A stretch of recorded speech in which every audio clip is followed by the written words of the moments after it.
Isang komunidad, isang layunin. The 11206 AM. News, service, music. Tayo to.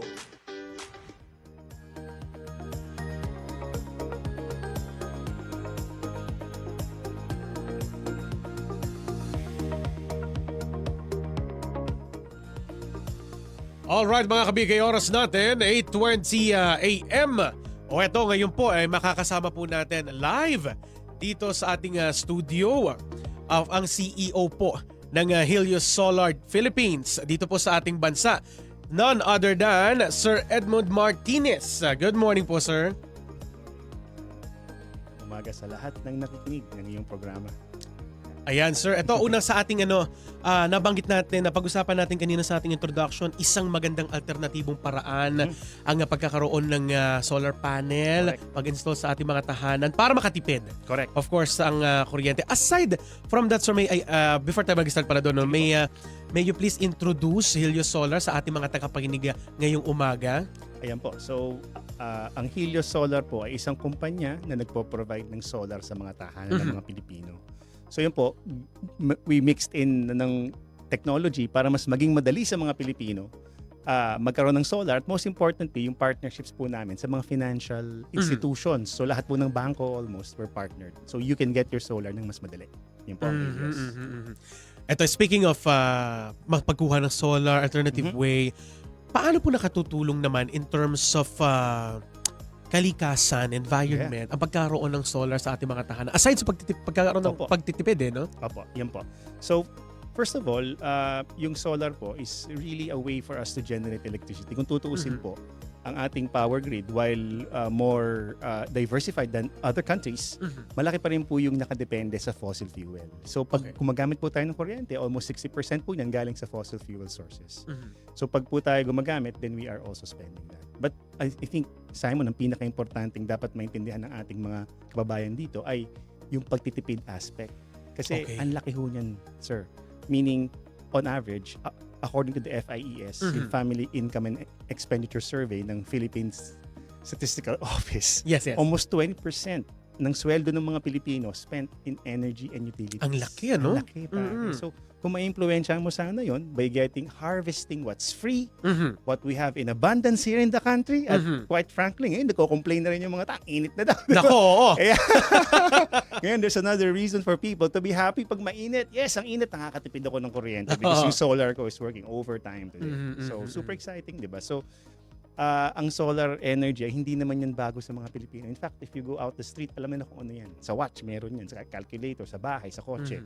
Pero yung para sa bahay mo talaga, that takes a bit of conversation, Simon. So, kailangan namin maintindihan kung ano ba talaga yung pangangailangan mo, tama ba yung bubong mo. Yan po yung ginagawa may ng ganun Helios. pa. Opo, kasi there's a tendency po na syempre, when we talk about solar, we're harvesting something for free. There's a tendency for people to overspec it. Kasi syempre, it's part of your home. Bahay ho natin yan. Hindi ho basta-basta yan. So, meron ho tayong parang standard of care that we do there para siguradong ligtas at reliable yung power sa bahay mo. At mapangalagaan din yung equipment na ginagamit mo. Opo, tama po. So, yung technology. Opo.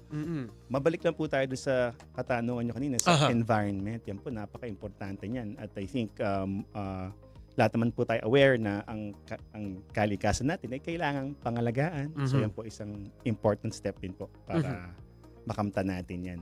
Mag-source ng kuryente galing sa somewhere na libre. Na libre, nariyan na no? Nandiyan na po. We have in abundance here in our country. We are a tropical country. Correct po. Kaya po magandang i-utilize po, no? Nga po. Maraming nagtatanong dyan, sir. Yun. Yun, kunyari, paano pag umuulan, di ba? Ayun Paano pag bumabagyo kasi we get hit by 20 storms a day? Ang sagot po namin dyan, basta may araw, may kuryente. Meron po yung indirect irradiance. Basta may sinag ng araw, kahit hindi diretso, may generation po tayo ng power. Okay, I see. But, mas mahina po siya, significantly. Pero pag tinignan yung buong taon, pag nakabawi tayo ng summer, babawi ng konti sa rainy seasons, suma total, maganda pa rin pong mag-solar sa Pilipinas. Ang mas maganda lang talaga yung walang tropical country like Australia. But we're one of the best countries to do this. For good reason, Simon. Ang mahal ng kuryente natin. Kung hindi niyo po alam, we're one of the most expensive electricities in the whole region. Pare. Next only to Singapore. And Singapore is, what? 100 times more wealthier in a GDP Richer per than capita ano. perspective. Mm-mm. So yung pressure is immense, right? Totoo yun. Lalo na nitong this past couple of Opo. weeks, alam naman natin na nagiging issue Yes. yung bayarin nga na ngayon sa kuryente. Kaya po, of course, naghahanap ang ating mga kababayan ng way. Mhm. Yun nga yung nabanggit nyo kanino, yung kahalagahan ng pagkakaroon ng pagtitipid. Opo. Ano nabanggit nyo kanino? 20% Yes. ang Opo. nawawala. Ngayon, based po sa inyo pong ilang years, may tanong ko lamang, ilang years na po ba ang Helios Solar? Ayun po. So we started po in 2023.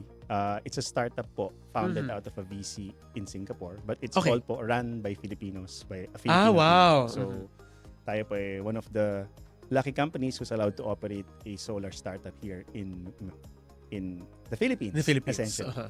Yeah. Opo. Ilan na po ba ang mga household na mayroon nitong Helios solar panels? Ayan po. So we are fortunate to have almost 150, 160 households na po under Uh-huh. the Helios brand. And we expect to also install another 150 Mhm. before end of the year. Again, bago po tayo maano dyan, maraming salamat po sa lahat ng men and women of Helios that's out there in the field Ayun. helping people get their solar. I think hindi na ako kami makapag-meeting this. They're always out. I mean, Aha. yeah. Busy. Busy po. Busy ho. Apo. Eto, speaking of, nagsimula to 2023, hindi Apo. ho ba? May plan of course. Ano po ba yung naging inspirasyon para maitatag itong Helios Solar? Ayan po, sir. Kasi nag-umpisa po ako sa financial industry. Okay. I put up my own stock brokerage firm before. I was Okay. the CEO of another company before. Aha. And then, ako po, all my life, I always looked at investments. How can people earn more from what they're earning from salary? Diba? Mhm. Paano sila mag-invest? Then I stumbled upon po itong solar na. So now, if you make the calculations, pare, it's one of the best investments you can make right now. Mhm. And for me, ang pinaka-close to my heart is, number one, hindi ho siya competition. Yung kung marami kayong solar panels, walang problema because libre yung araw. Libre araw. Sa mga markets like the stock market, may demand and supply. Pag Ah. bumibili ka, may nagbebenta May sa'yo and nagbebenta. vice versa. So, di ba, mas mahirap siyang Mm. for me. But ito kasi, it's about harvesting a free resource already. Mhm. And sa mahal ng kuryente natin, it hits at the very core of the family. Kasi, Mhm. Simon, pag walang kuryente, walang buhay. Di ba? Totoo yan. Imagine mo lang yung mga bata ngayon, sanay na sanay sa aircon. Oo, tsaka sa gadgets, of sa course. gadgets, di ba? Mhm. Minsan, di ba? So, ayun. So, napaka-importante sa atin ng energy. And Mhm. given na ang Pilipinas, prime time talaga, Simon. Distributed yung mga isla natin eh. Mhm. So, naturally, yung economies of scale ng malaking grid, hindi pwede sa isla. Mhm. So dapat, kung distributed ng islands mo, you have distributed population, dapat ang energy distributed Distributed din. din. Mhm. Kasi hindi mo magagawa yung ganong kalaking grid sa isla. Aha. Kaya mahal ang kuryente is a structural problem, I think. Mhm. So, I think the best way forward is to create these independent power stations. And Simon, if you install a solar panel on top of your roof, you're putting a power plant on top of your roof, Mhm. making you less dependent on the grid. So Mhm. kahit anong mangyari, sabihin na, di ba, may mga natatakot before na baka ang langis ay maubos. So of course, hindi naman mangyayari yan with free markets, di ba? Mhm. Pero meron ka pa ring source of energy from the sun. Naroon na yun. Nandun Eh. pa rin. Mhm, mhm. Yan. So yun, I think with all of the benefits, I believe that it's one of the industries na wala pang masyadong tumitingin Mhm. that can be very valuable. Not only to the customers, but also to the people behind it. Mhm, mhm. Yan, such a very nice way. Napakahalaga po nung nabanggit nyo kanina, lalo na structural nga po, no? Opo. Yung pagkakaroon ng distribution, magandang ano po yun. Pero ito, ano po yung naging pinakamalaking hamon naman sa pagpapalawak ng solar energy dito sa Pilipinas? Ano naging malaking hamon sa Yes. ano po ninyo? Through your, how many years na po? 3 years, 3 ano? years na po. Mm. Over siguro mga 10,000 conversations na po. Mhm. Yun na po yung mga nakakausap. Ano po namin. usually yung nakakaharap yung Usually, problem? Alam mo sir, ang Pilipino, ang pinakamalaking challenge ay tiwala. Okay. Kasi ang Pilipino, maintindihan niya yung katipiran sa solar, Mm-mm. kung paano gumagana. Mabilis naman ng mga Pilipino dyan. Mhm. But ang pinakamatinding hurdle na finiface is the trust.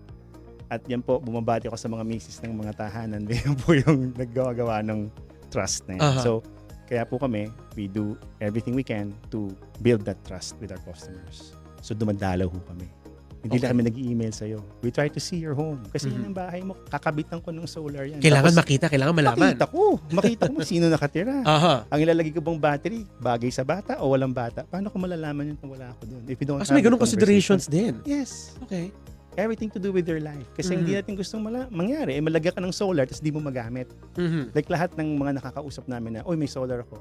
In fact, one of our endorsers, ganun po ang nangyari. Nagpakabit siya, nung ginawa yung bahay niya, ni Honey ho, and then hindi ho niya alam kung nakakatipid pa siya o hindi. Oo. So it's that, po. So, kung hindi properly specified, it might not work for the house. So we do that extra step through our SunFit process. Part po nung SunFit is the education, yung Solar 101, para ma-clarify lahat ng pag-aalinlangan mo sa technology, dun sa ulap, ang dami. Yung droppings ng ibon, Isa mga pa yun. simple questions. Diba? Parang ano po, no? Parang question in regards of maintenance. Opo, Oo, maintenance. paano ba yung maintenance ng Ayun po. mga solar panels? Yep. So for Helios customers po, we do the maintenance on your panels. Okay. So we do remote monitoring naman po of your system. So nalalaman naman namin kung madumi na yan o hindi. At kami na ho ang tatawag para maglinis ng mga... Opo, pero in terms Hindi of... naman po siya ganun kadalas. At best, for me, in my experience, once a year cleaning for me. Wala naman ako masyadong ibon. It's fine. It's fine. Okay. In terms of ano naman po, sir, longevity ng Yes. how do you call this ba? Is it a panels, technology, yung yes, panel? yung technology. Oo, paano po hanggang kailan ang tinatagal noon sa, of course, extreme heat natin, sa weather Bagyo. din natin. Opo. 'Di ba yun nga po, minsan may pag-ulan-ulan, Yes. tapos biglang sikat ng araw, may bagbagyo. Paano Yeah. yung ganyan? Opo, yung po mga panels na yan, again, it's not a new technology, Simon. Matagal na yan. I think na-perfect na yan.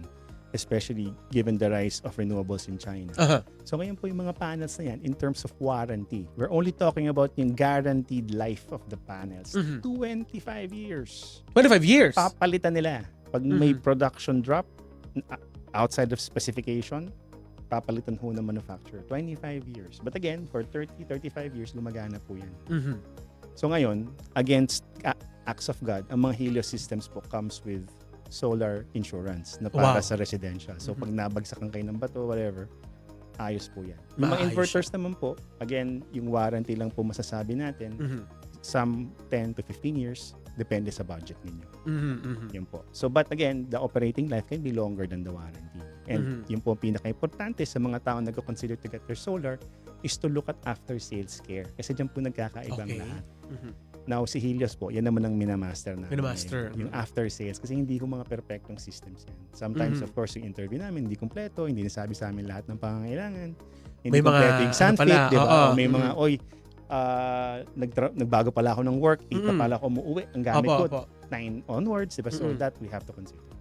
So through that, yung mga sa after sales po, doon po natin matutukoy kung ano Yes. yung parang somehow na pwede pa natin gawin, pwede pa maging Oo. hakbang para po matulungan itong customer, mga constituent, kung tawagin nga natin, hindi po ba? Yes. Ito, sir, ano po ba yung kahalagahan? Ito, nabanggit nyo kanina yung ngayon nga, no?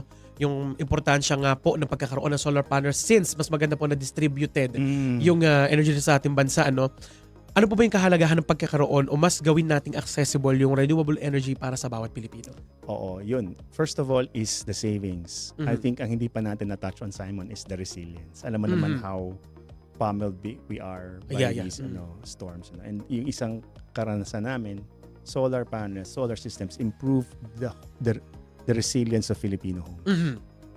So when I think nagkaroon tayo ng mga storms last year in Cebu. So we tried it out. Naglagay ko kami ng mga panels in one barangay hall na 1 week nang walang kuryente. And we just saw the difference it made to the people na kahit in their dire straits, they can still communicate, charge their phones, and live Yun ang out their mahalaga lives. Mahalaga. So yung resilience aspect, yan po ang hina-highlight ko. Of course, ngayon, hindi natin naiisip. Pero pag nangyayari ho yan, Pag alam nandyan naman eh. natin, madalas pag nandyan na, ayaw mong wala kang pan-charge ng phone mo. Totoo. Ayaw mong wala kang pang... Mahirap. diba? Oo. Wala access to energy. Oo, Yun, tsaka means of napaka-importante. communication kasi mahalaga yan eh, di ba? Opo. So maghalaga na magkaroon tayo ng source of energy and through solar panels. Ano? Correct po. Pero ito po bang, kunyari ako, family of 4 kami sa Yes. bahay, although wala kaming bubong, meron kami rooftop na ano, Opo. ano po ba yan? Do we still need to use yung energy coming from electricity sa kuryente, even though may solar panel, o purely solar panel po ang aming pagbabasehan ng energy sa aming Yan. tahanan. Yun yung ano eh. That's a very Diba? good question, Simon. That will entirely depend on our conversation with Sanfi. But normally, it's a combination. Our most important objective is to power your life. Magkakaroon ka ng power in your life. Kailangan magawa mo yung gusto mo. But sana, as much as possible, isource natin yan sa sun. Okay. So yung balance na yan will work through siguro a couple of months. Diba? Initial discussion natin. Then after, hindi, medyo mataas pa. Let's have more conversation. Kasi based on your behavior, we need to add this, get rid of that, adjust your system. Okay. At possible po yun for some systems na nagzi-zero yung bill. Wow. Especially pag madali po yung net metering in that area, may battery, maganda yung inverter, at maganda yung conversation, nagzi-zero po yung bill. So imagine, kung nagbabaga, di ba? We were talking about impact sa mga tao. Totoo naman. Imagine yung mga, tumatayo po balahibo, di ba? 5,000 pesos na ibabayad mo sa kuryente kaysa ibayad mo. Di ba? Igastos mo lang sa iba. Makatitipid ka pa. Makatipid ka pa. And you can power your life. Totoo yun. More power to the Filipinos. Yeah. Tsaka mas hindi na kailangan magigpit na sobrang ng sinturon. Oo, yun ang ano natin. Hindi na masakit sa bulsa. Isa po yun sa magandang hakbang, ano? Yan, Simon, ang isang malaking challenge kasi ang view namin sa solar, it's not a technology problem. Hindi siya, naintindihan natin yan, hindi siya mahirap intindihin.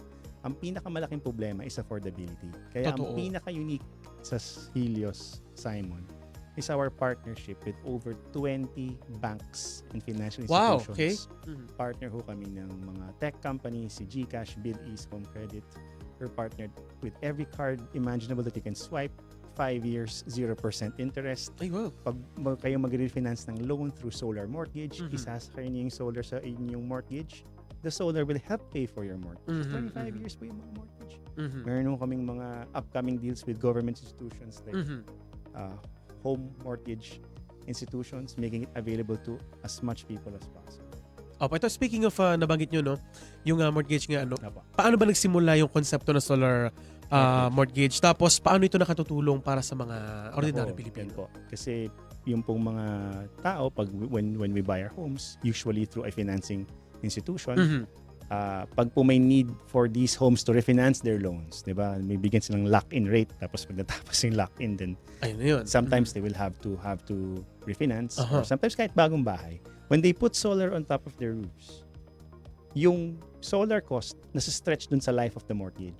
So Okay. meaning, Simon, there's a more often than not, yung binabayad mo sa solar mo, mas malaki na yung natitipid mo Matitipid. sa solar. So, tinatawagan namin siyang no-brainer product. Kasi the solar will even help you pay, especially as electricity prices go up, the more it will eat into your mortgage payment. Oo, totoo. Diba? So, yun sana yung no-brainer product at mainam sa mga Pilipino. But syempre, it takes a lot of conversation. Marami Totoo. tayong mga kakausapin, maraming mga requirements. And, but yun po, wala kang problema dyan, Simon, because Helios is here para tulungan ka dyan sa komplikadong proseso. Malinaw, ano? Simple Talagang, na. sa totoo lang po, ano, magandang hakbang na magkaroon ng malinaw na conversation, malinaw na usapan between the company and of course the household. Para nang sa gayon, syempre, of course, we ask for help, of course. And then at the same time, paano kami matutulungan nga naman? Kung hindi naging malinaw. Oo. Diba? Kung hindi maayos ang ating conversation, kung mayroong pagtatago. Yes. Para sa relasyon lang din. Tama naman, di ba? Especially Simon kasi may app yung mga yan. So, Totoo. ang experience namin, pagkakabit ng solar, pag-energize, Simon. Remember, pag-energize, switch on ng solar, nagtitipid ka na. Oo, yun na yun. Normally, natatapos kami mga 5 o'clock eh. Pag umaga Okay. nagsimula. So, medyo sundown na. Pero makikita mo pa rin nag-save ng electricity. And doon maraming tanong.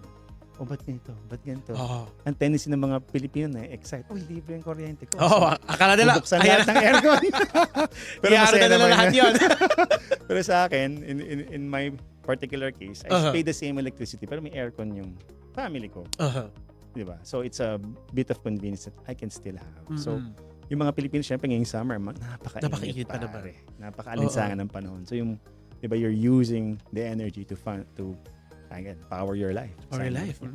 And of course, ngayong summer, we take advantage of it. Yes. Through having solar panels in our Helios solar panel, syempre. That's correct. And then speaking of nabanggit niyo po kanina yung partnership with the banks, Yes. financing institutions here in the Philippines. paano nakatutulong to para magkaroon ng madaling acquisition, para madaling ma-acquire Yes. ng ating mga kababayan po yung mga solar system? Yan po.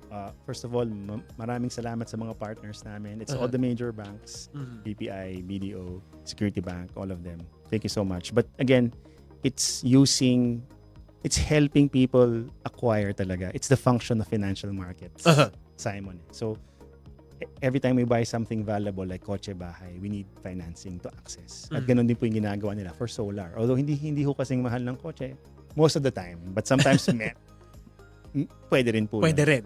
The companies can actually help you get it more comfortably. Mhm. At ang kagandahan po yan, yung mga financial companies, again, realizing that this is a need of everybody, are offering promos and discounts. So check nyo po, Ayun. www.joinhealers.com. Mhm.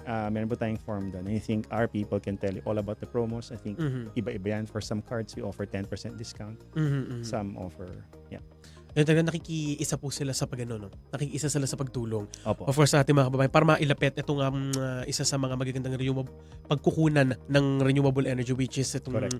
Solar panels po natin. Ngayon, sir, ano po ba yung, speaking of, ano po yun, no? Pag-usapan natin kanina yung inspirasyon, napag-usapan natin yung possibilities, of course. Yes. And then, kung ano po yung nangyayari ngayon sa kasalukuyan, ano po ba yung pangmatagalang vision ng company para sa renewable energy sector dito sa ating bansa? Oo.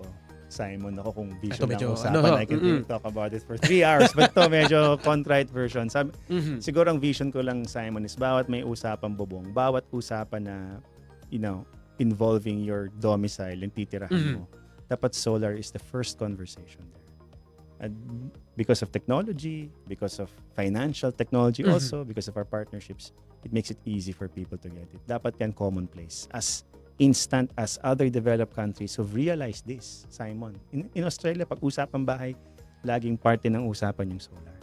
Kasi Kaakibat na. kaakibat na talaga siya. Hindi pwedeng wala. Because ngayon, in fact, nung nabanggit mo yung environmental benefits, ngayon in Australia, in some areas kung saan napalaganap nila ang distributed power, pare, nagkakalas na sila ng coal plants.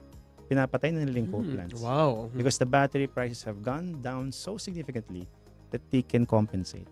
That if you put distributed power across many households, kanya-kanyang battery, it becomes so big that it can power the entire community. So yun ang distributed power. That's the power of tayo na ng balahibo. Medyo nadadalas tayo. Napiperson ko. Anyway, so na-excite lang ako dun sa vision namin for Helios. Opo.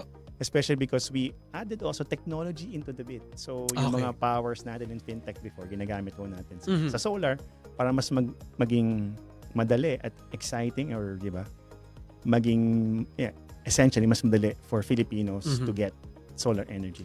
Mas magiging, kumbaga, somehow, hindi lang tayo makakatipid, kundi magiging smooth Oo. yung ating buhay. Correct. And You have the naman control sa ano mo Opo. di ba? Empowered ka to, of course, kumbaga, mawawala yung takot mo sa paggasta. Kasi Opo. naroroon yung parang ikaw yung mamamahala doon sa paggamit mo ng enerhiya, which is itong ang binibigay na distributed, yun yung nabanggit natin kanina, distributed power for every each of household dito sa ating bansa. Ngayon, sir, eto, nabanggit natin kanina yung benefit sa pagtitipid, of course, sa bawat pamilya. Yung environmental benefit din ito. Opo. Ngayon, paano po nito natutulungan ang Pilipinas economically? Yun po. So, kanina, di ba, binabanggit natin bawat household spends 20% of their income in energy and utilities and 5% in transport. Lahat ho yan may fossil fuel and energy source na matutulungan ng solar. Imagine kung ma-unburden mo ang Pilipino. Kahit kalahati lang ng 25%, 12.5%. Hindi parang, saan pupunta yon? Sa disposable income ng ating mga kababayan. Less of course yung bayad dun sa financing, but after the financing, sayong-sayo na yung natitipid mo natitipid. for the next 25 years. Totoo yun. Diba? So, Totoo. I think if you do that for many households, if it becomes one of the main conversations, every one of those 20 million households we have, sabi mo may solar, then I think it will be a more stable and resilient grid. Hindi natin problema ang kuryente. Diba? And yun po kasi, diba, sa industries, kailangan nila ng malaking kuryente, malaking amounts. So yan po, I think will open those doors as well Mhm. for higher technology and industry pag stable ang kuryente natin. Totoo. Yun po. Ayun pala. Eto naman, ano po ba yung nais nyong, of course, para po sa ating mga listeners this morning, ano yung nais nyong sabihin para po sa ating mga kababayan na nagdadalawang isip pa rin na mag-invest, of course, sa solar panel? Oo, tama ka doon, Simon. It's an investment. Meron Mhm. talaga siyang gastos, pero dahil sa financial partners, nagiging mas madali siya. Mm-mm. Ayun po, I think now more than ever, nakikita na ho natin slowly tumataas yung mga gastusin natin, not only for fuel, transport, and now, kahit yung kuryente, medyo may mga nabibill shock na rin. Totoo. So I think solar is one of the ways that we can fight that. Of course, we don't know what the future holds for us, but mas maiging panatag ka that you have control over your Mhm. energy. That whatever happens, you will still be able to power your life. Mhm. So I think yun po ang mensahe natin. Huwag ho kayong matakot. Nandyan po ang Helios. We can talk to you about ano yung mga pag-aalinlangan mo. Very transparent ho kami Ayun. sa ganyan. And Mm-mm. you know, we try to give us the best service that we can to our customers, sa aming mga Mhm. mahal na kliyente. Opo, importante talaga yung pagkakaroon ng transparency. Opo. Oo, tsaka kalinawan talaga. O Yun yung doon diba? tumatakbo siya, eh, di ba? O yung walang Oo. parang under the table na, ay, Walang ganito, under the ganito, table. hindi, ito, malinaw lang. Ito lang. This is the, ito yung advantages niyan. Ganyan talaga yan. Oho. Ang kapalit niyan is yung after sales service. Totoo. Nawala sa lahat. Yun yung isa sa maganda. At isa sa, of course, hindi man natin masabi na ngayon, pero yun yung kailangan. Opo. Oo, kasi of course, mahirap nga naman magkaroon ka ng pagkamalabo on your end na eh. Pag nasa yun na, kumbaga iniwan na, sa'yo na yan, ikaw na yan. Hindi nandun pa rin. Yes. In touch pa rin Opo. yung Helios Solar sa inyong mga, of course, mga customers. And or investors. Yun Yes. ang magandang Correct. yun yung magandang term na gamitin po. No? Ito, paano nyo po nakikita? Ito for the company naman. Paano nyo nakikita yung future ng solar energy sa Pilipinas sa susunod na 5 to 10 years? So 5 to 10 years Nako. muna tayo. Simon, marami tayong plano dyan. Hindi ko lang pwede ko nang i-divulge. But it's always making it easy for people to get solar. So naintindihan ho namin na hindi lahat ng tao, syempre yung aming mga produkto ngayon is naaayon lang sa mga bahay na sila may-ari or may authority from the renter. But may na-launch ho kami mga products that is attempting to cover the entire market. So, imagine a world wherein pag text mo, i-deliver na lang sa'yo yung panels mo. Pwede mo ikabit sa garden. It's easy to install. Walang gastos. It's easy. Parang lang siyang home appliance that you put out your yard or your roof. So, yun po yung mga natin. Then, of course, yung other ways of paying for your solar. I think, tingin ko, Simon, kung ngayon mo sisimulan ng isang distribution utility, kung sabihin mo, startup, gumawa ka ng distribution utilities sa Pilipinas, for sure, distributed ang gagawin mo. Kasi if you think 100 years old na yan, bro, you're using a technology for essentially a wide space. Grid type eh. Grid na yun. Diba? Grid na yun. Tayo, basag-basag. So if you were to start it, malamang marami kang distributed aspects of your grid. So I think yun ang aming vision. I think in the next 5 years, it will be much easier. Kumbaga, hindi mo na kailangan ng financial partners even. For a very particular part of the market, yung mga tao talaga na, you know, I think I even dare say, kahit yung mga nasa laylayan, Oho. pwede rin nating, with the right technology, Totoo. right funding mix, then we can also provide solar to them. I mean, ang vision ho namin talaga, sir, it's solar for everybody. If it's solar, it's Helios. Talaga. Totoo. So, it's solar. It's No. Helios. Totoo.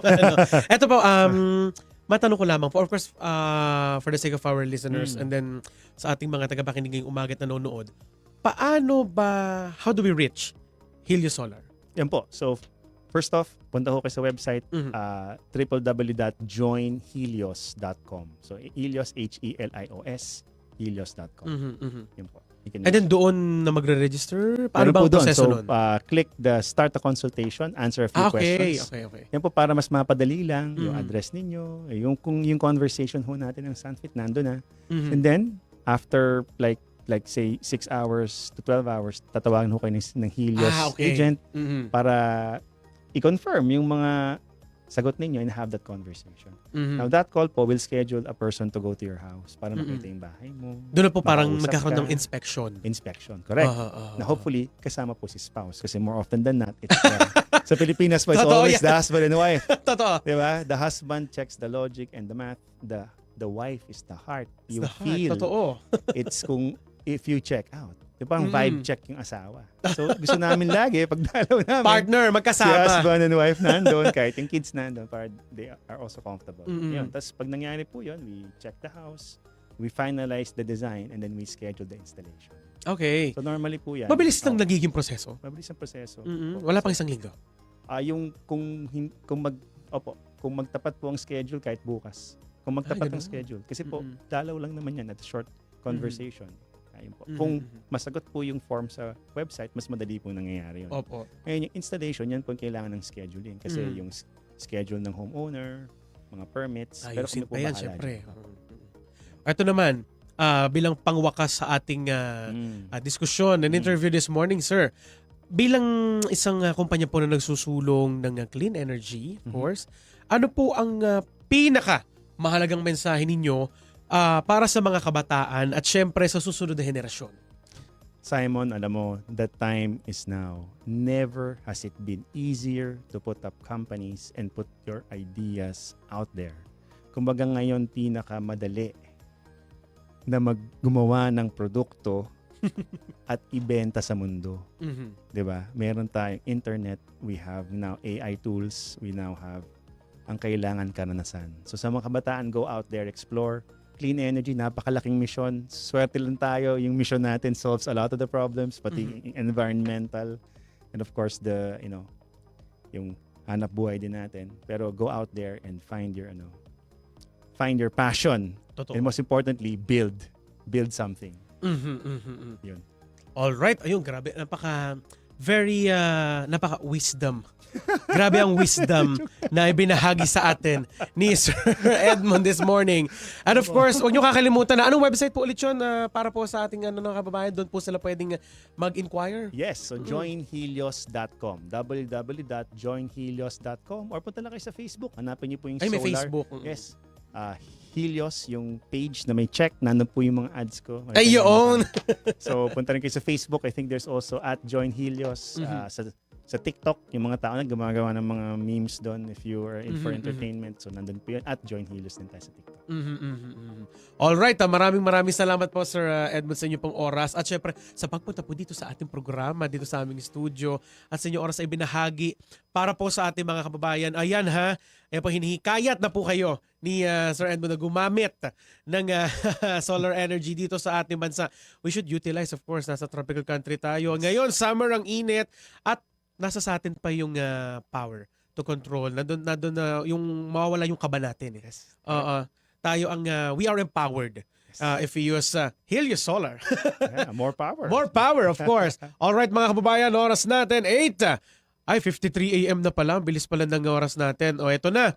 At yan po ang isang oras sa talakayan. Maraming salamat, Sir Edmund. Edmund Martinez. Martinez, ayan. Ang CEO po ng Helios Solar Philippines. All right. O, mga kababayan, yan po ang isang oras sa talakayan.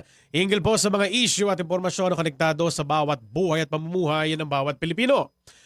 Saka na po nabubuo ng ating programa. Kasama po natin ngayon, Sir Edmund. Maraming salamat from Helios Solar. Mabuhay po kayo, Sir, and God bless po. Ako po si Simon Ong at ito ang Balitang Konektado. Dito lang yan sa 1206.